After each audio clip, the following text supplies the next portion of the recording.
Meet the smallest and least known forest dweller, the rusty-spotted cat. Weighing no more than 1 kilogram, they are the size of a domestic kitten, but fully grown.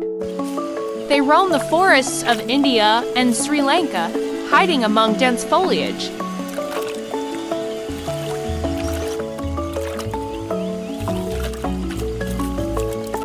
Active at night, they are skilled hunters moving swiftly to catch small prey like birds and mice.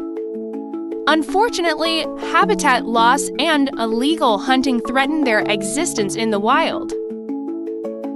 Let's protect this brave little one. Every action we take can make a difference.